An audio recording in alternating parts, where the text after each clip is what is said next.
이란은 거리에서 자국민을 학살하고 세계가 이를 볼 수 없도록 인터넷을 차단하고 있습니다. 수만 명이 휩쓸려 가고 있고 의사들은 치명적인 사망자 수와 거의 완전한 인터넷 차단을 경고하고 있습니다. 집단적 폭력을 그럴듯하게 부인할 수 있게 합니다. 국제사회는 뭘 하고 있나요? 3주 만에 유엔 인권 이사회가 긴급 회의를 엽니다. 폭군들이 좋아할 만한 초안 문구로 무장했죠. 주권을 존중하라, 자제를 촉구한다, 협력을 요청한다, 더 많은 조사를 약속한다. 마치 그 정권이 스스로를 조사할 것처럼요. 이란은 실제로 이사회 자문위원회에 있습니다. 이것은 단순히 이란 이야기만이 아니라 1945년 이후 세계 질서에 대한 또 다른 스트레스 테스트입니다. 유엔이 인간의 생명을 보호할 수 있을까요? 아니면 또다시 선택적인 분노와 깊은 우려만을 표출하는 무대가 되고 마는 걸까요? 시신들이 쌓여가는 동안에도 말이죠. 이란 페르시아인, 시리아 쿠르드족, 드루즈족 등 소수민족. 중동이 임계점에 다가오면서 전 세계 거버넌스가 절차에만 집중할 때 어떤 일이 발생하는지 경험하고 있습니다. 이야기를 이어가겠습니다. 저는 일라나 마이젤 디아만트이고 여기는 베이직 로우입니다. 지금 유엔은 오늘날 미국, 영국, 중국, 일본, 독일 등 세계 강대국들이 매년 수십억 달러를 지원하는 방대한 조직 체계입니다. 유엔의 활동은 평화유지 임무부터 개발 프로그램, 국제 규범 제정에 이르기까지 전 세계에 걸쳐 있습니다. 하지만 그 규범들 중 상당수는 회원국들이 무시하고 있습니다. 하지만 1945년 유엔의 주 임무는 단순했습니다. 집단 안보로 재앙을 막는 것이었죠. 유엔 안전보장이사회의 핵심은 루스벨트의 4명의 경찰 구상이었고 미국, 영국, 소련, 중국이 각각 영향권에서 평화를 유지했습니다. 처칠은 프랑스 포함을 추진했고 최종적으로 상임이사국과 비상임이사국으로 안전보장이사회가 구성됐습니다. 이들의 거부권은 평화 유지를 위한 것이었습니다. 그리고 모든 국가에 동등한 투표권을 부여하는 총회도 함께 두었습니다. 초기엔 유엔이 서방 합의를 따랐지만 탈식민화 후 많은 새로운 국가들이 총회에 참여했습니다. 많은 국가들이 소련 블록이나 비동맹 진영에 동조했고 이들은 종종 민주주의 국가들의 이해관계에 맞서는 균형추 역할을 했습니다. 시간이 지나면서 투표 블록이 형성되어 이 기관의 자금을 지원하는 서방 강대국들에게 압력을 가할 수 있게 되었습니다.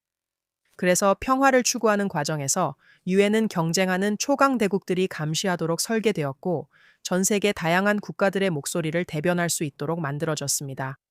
하지만 회원국 이해관계가 엇갈릴 때마다 마비와 선택적 집행이 반복됩니다. 94년 르완다에서 유엔 평화유지군 철수 후 80만 명 이상이 학살당했습니다. 르완다 유엔 지원 임무사령관이 무기 비축과 임박한 폭력에 대해 경고했음에도 불구하고 개입 요청은 유엔에 의해 거부되었습니다. 스레브레니차에서는 95명의 평화유지군이 지켜보는 가운데 유엔이 안전지대로 선언한 곳에서 8,000명 이상의 무슬림 남성과 소년들이 처형당했습니다. 시리아, 러시아, 중국은 수십만 명이 사망하는 동안 제재와 인도적 지원을 반복적으로 거부권으로 막았습니다. 이란에 대해 유엔 총회는 인권 문제로 수십 건의 비판 결의안을 채택했고 지난해 12월 결의안도 포함됩니다. 당시 이란 대표는 인권이사회 자문위원이었습니다. 이 결의안은 이란이 유엔의 여러 기구와 협력한 점을 칭찬하는 한편 자의적인 체포에 광범위하고 체계적인 사용, 여성과 소녀들에 대한 표적 탄압, 그리고 반대 의견의 범죄화 등을 규탄하고 있습니다. 이 결의안 전체는 실제로 결의안이 채택된 지 불과 일주일 만에 벌어질 일들에 대한 꽤 명확한 예고편과도 같았습니다. 유엔이 20년간 핵 문제를 다룬 과정만큼 말과 결과의 차이가 뚜렷한 사례는 없습니다. 이란이 2006년 핵 프로그램을 시작하자 유엔 안전보장이사회는 계속 제재 결의안을 통과시켰습니다. 이란은 2015년 핵 합의 후 농축을 정상화했고 억제를 약속했지만 미국 탈퇴 이후 지켜지지 않았습니다. 2018년이라는 모든 한계를 위반했으며 2023년 10월 농축 우라늄이 합의 한도의 22배를 넘었습니다. 2025년 5월까지 이란의 60% 농축 우라늄 비축량은 400kg을 넘었고 이는 무기급 바로 아래 수준이며 추가로 농축할 경우 여러 개의 핵무기를 만들 수 있는 양입니다. 20년간의 심각한 우려와 제재에도 불구하고 이란은 여전히 그 어느 때보다 핵폭탄에 가까워졌습니다. 그리고 우리 모두는 무엇이 그 차이를 만들었는지 알고 있습니다. 6월 미국과 이스라엘이 핵시설을 공동 타격해 일한 핵 프로그램이 수년간 후퇴했다는 보도가 있습니다. 공정하게 말하면 현재 시위는 유엔 안보리의 제재 재부과로 인한 경제적 압박에서 비롯됐습니다. 이 제재는 이란의 우라늄 농축과 탄도미사일 사용을 금지합니다. 이 제재들이 궁극적으로 어떤 영향을 미쳤는지는 곧 알게 될 것입니다. 이 기구에 내재된 편향성에 대해 잠시 이야기해 봅시다. 여기서 우리는 익숙한 주제를 다루게 될 것입니다. 왜냐하면 이스라엘이 대표적인 예시이기 때문입니다. 홀로코스트 30년 후인 1975년 유엔 총회는 이스라엘 국가 인정 30년이 안 된 시점에 결의안 3379호를 통과시켰습니다. 시온주의가 인종차별이라는 유엔 공식 입장은 16년간 유지되다 1991년에 폐지됐지만 차별은 계속됐습니다. 2006년 이후 이스라엘은 인권이사회에서 시리아, 이란, 북한, 러시아보다 더 많이 비난받았습니다. 이스라엘은 유일하게 상설 의제 항목이 있는 나라로 이는 매 회의마다 자동적으로 표적이 된다는 뜻입니다. 그리고 유엔 총회 역시 이러한 불균형을 계속 이어가고 있습니다. 작년 이스라엘은 15건의 비판 결의를 나머지 모든 국가는 합쳐서 11건을 받았습니다. 유네스코에서는 16건의 결의안이 있었습니다. 유네스코 결의안은 템플 마운트를 이슬람식 명칭만 사용했고 서쪽 벽은 따옴표로 표기했으며 라헬의 무덤과 족장들의 동굴도 팔레스타인 유적으로 지정했습니다. 유대교와 기독교의 연관성을 없애려는 것입니다. 유네스코 사무총장도 유대교, 기독교, 이슬람교 중 하나라도 부정하면 그 장소의 진정성이 훼손된다고 경고했습니다. 알겠어요. 이스라엘 사람들이 자주 있는 건 유엔의 무기화가 결함이 아니라 본질이라는 점이며 이 현상은 이스라엘을 넘어 확장되고 있다는 것입니다. 2006년 옛 인권위원회는 독재 정권에 완전히 장악됐어요. 하다피가 이끌던 리비아가 위원회를 주재해 유엔은 결국 위원회를 해산하고 인권이사회를 새로 만들었어요. 결과가 어땠을까요? 프리덤 하우스에서 자유롭지 않거나 부분적으로만 자유롭다고 평가받는 나라들이 상당한 비율로 대표를 차지하게 되었어요. 2022년에 중국의 위구르족 대우에 대해 단순히 토론만 하자는 제안이 있었을 때 인권이사회는 아니오라고 투표했어요.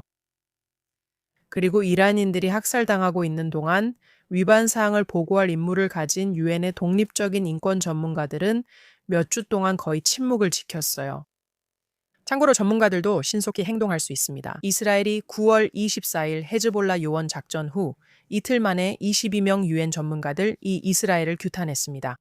5월 이스라엘 공습 후 이틀 만에 52명의 유엔 전문가들이 강력한 국제 조치를 촉구했습니다.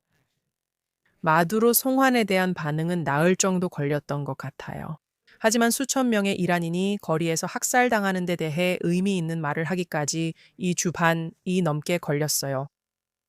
이러한 차이점들은 회원국들의 상충되는 이해관계와 안보리 경쟁국들의 이해관계에 의해 뒷받침되는 선택적, 도덕적 분노를 드러내고 있어요. 이것은 세계 평화를 위한 공식이라고 할 수 없고 어쩌면 추가적인 갈등을 유발하는 원인일 수도 있어요.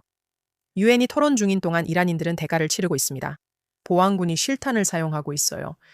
그들은 부상자 체포를 위해 병원을 급습했고 거리와 의료시설에서 부상자를 끝장내는 보안군에 대한 보고도 있습니다. 이란 사법부 수장은 신속한 재판과 처형을 공개 촉구하며 우리가 하려면 빨리 해야 한다고 했어요. 늦어져서 두세 달이 지나면 효과가 다르다고 했어요. 시위대는 신과의 전쟁 혐의로 기소됐어요. 그건 사형에 해당하는 범죄예요. 우리의 자랑스러운 국제기구들은 어디에 있나요? 자유세계는 지금 어디에 있죠? 유엔은 집단 행동을 통해 잔혹 행위를 막기로 되어 있었어요. 하지만 유엔은 보여주기식 비난 무대가 됐어요. 정치적으로 유리할 땐 강하게 말하고 행동에 비용이 들면 침묵합니다. 서방은 모든 목소리 포함을 내세워 생명을 경시하는 정권의 정당성을 줍니다. 우리는 세계 공동체라는 개념이 독재자들을 위한 방패가 되도록 허용했어요. 그리고 그 냉혹한 현실은 이제 점점 더 분명해지고 있죠. 좋든 나쁘든 이번 달은 이 낡고 다소 유토피아적인 세계 구조의 미래에 대해 더 많은 의문을 갖게 만들었어요. 마두로 송환과 같은 과장된 모험의 여파를 보든 트럼프가 주도하는 가자평화위원회를 통해 유엔의 경쟁자를 세우려는 시도를 보든 모두 마찬가지예요.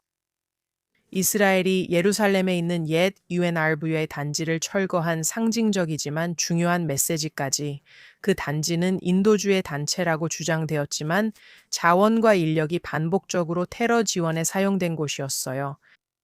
이 문제는 앞으로 방송에서 더 깊이 다룰 예정이에요. 하지만 지금 이 순간 이란 국민들은 변화를 요구하기 위해 모든 것을 걸고 있어요. 그들은 자신의 용기에 걸맞은 국제적인 지지를 받을 자격이 있고 말뿐인 지지보다 더 많은 것을 받아야 해요. 중동이 칼날 위에 선 듯한 위태로운 상황에 놓여 있고 국제법 체제의 정당성과 효율성에 대한 의문이 점점 커지고 있어요. 이 기관들이 할 수 있는 것과 없는 것을 명확히 인식하고 각국에 요구되는 조정과 행동도 분명히 알아야 해요. 이 고통과 악의 이야기를 끝내고자 하는 이란 국민들이 그들이 희생한 만큼 더 나은 세상을 곧 맞이하길 바랍니다. 네.